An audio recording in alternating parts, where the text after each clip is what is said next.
हैं। पहला तो अगर मैं खा भी लूँ तो उससे क्या बदलेगा और क्या संदेश जाएगा? सरकार को तो यही संदेश जाएगा कि जवाबदेही की ज़रूरत नहीं है, वो बैठ जाते हैं, वो चले जाते हैं।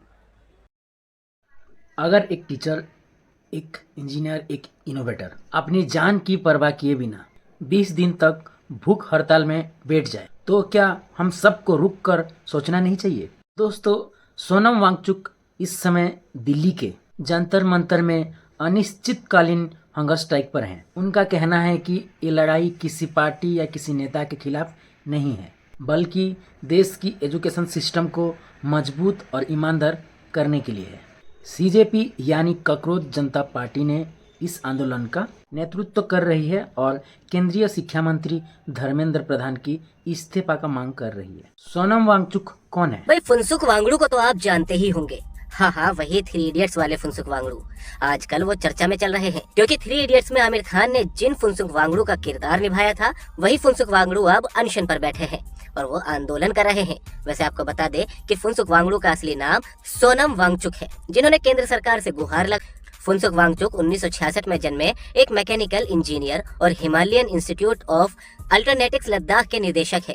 उन्हें साल 2018 में मैग्सेसे पुरस्कार मिल चुका है। वांगचुक के व्यक्तित्व ने 2009 की फिल्म 3 इडियट्स में आमिर खान द्वारा निबंधित फुनसुक वांगड़ू के काल्पनिक चरित्र को भी प्रेरित किया। लद्दाख स्थित इंजीनियर अपने अभिनव school student educational and cultural movement of Ladakh की स्थापना के लिए जाने जाते हैं, जिसका परिसर सौर ऊर्जा पर चलता है और खाना पकाने, रोशनी या हीटिंग के लिए जीवाश्म ईंधन का उपयोग नहीं करता। उन्होंने साल 1988 में लद्दाखी बच्चों और युवाओं का समर्थन करने और उन छात्रों को प्रशिक्षित करने के उद्देश्य से सैमकोल की स्थापना की, जिन्हें सिस्टम असफल करार देता है। 1994 में वांगचुक ने सरकारी स्कूलों की व्यवस्था में सुधार लाने के लिए ऑपरेशन न्यू होप लॉन्च किया था। तो ये थे सोनम वांगचुक, जो इन दिनों आंदोलन कर रहे। सीजेपी और सोनम वांगचुक जी का कहना है कि इस देश की शिक्षा व्यवस्था को सिर्फ कोई धर्मेंद्र प्रधान नहीं चलाएगा, इस देश को चलाएंगे हम और आप जैसे छात्र और नौजवान, किसान, मजदूर, महिलाएं। जैसा कि आप तमाम लोग जानते हैं कि आने वाली 20 तारीख को एक पार्लियामेंट मार्च का कॉल दिया गया है। तो मैं इस मंच से यहाँ मौजूद तमाम लोगों को, जो भी लोग देश भर में हमें देख रहे हैं, उनसे यही अपील करूंगी कि इस मार्च में हमारे साथ जुड़िए, जंतर मंतर पे आइए।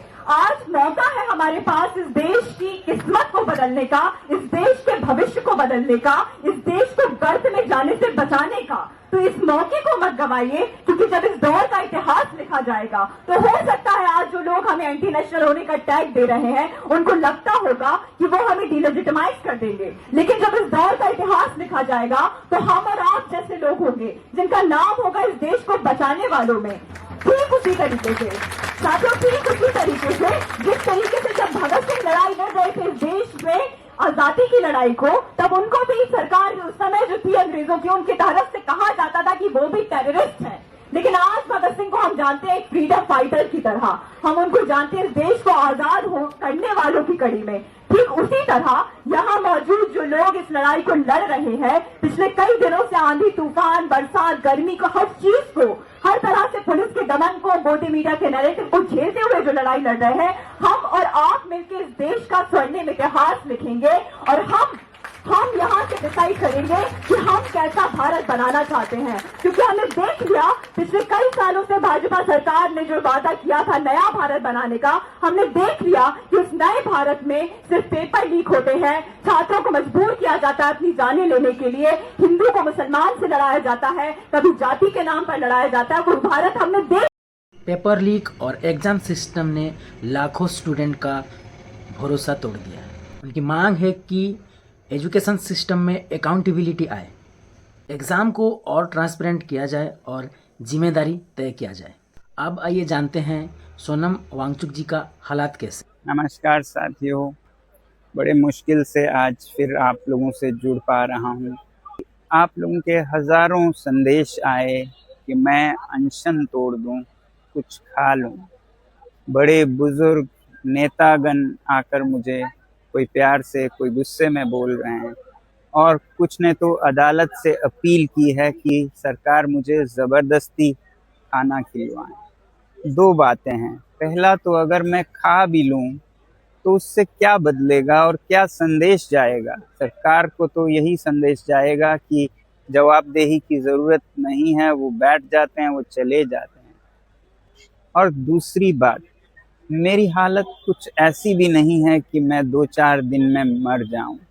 बहुत सारे मेडिकल टेस्ट होते रहे हैं, रिजल्ट्स काफ़ी नॉर्मल है 18 दिन के अनशन के लिए। आज ईसीजी भी हुआ, बुरा नहीं है, तो इसलिए मैं अभी कई दिन चल सकता हूँ। हाँ, कमज़ोरी है, मेरे मसल्स ख़त्म हो रहे हैं, मगर मेरा दिल और कोर अभी भी ठीक चल रहा है। तो इसलिए सिर्फ अनशन तोड़ने को कहने के बजाय मैं आप लोगों से विनती करूंगा कि आप भी एक छोटा कदम उठाएं।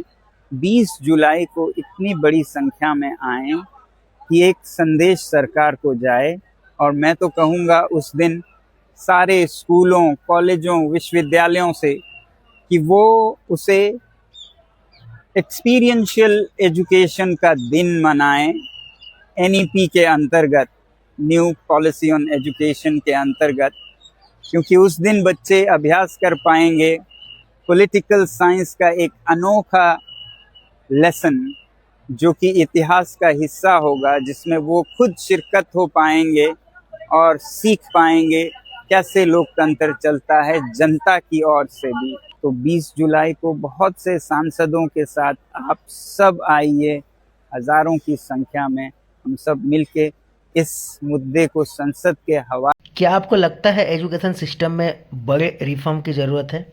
क्या सरकार और आंदोलनकारियों के बीच बातचीत होनी चाहिए? अपनी राय कमेंट में ज़रूर बताएं।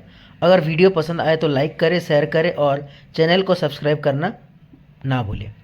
मैं मिलता हूं अगले वीडियो में। जय हिंद।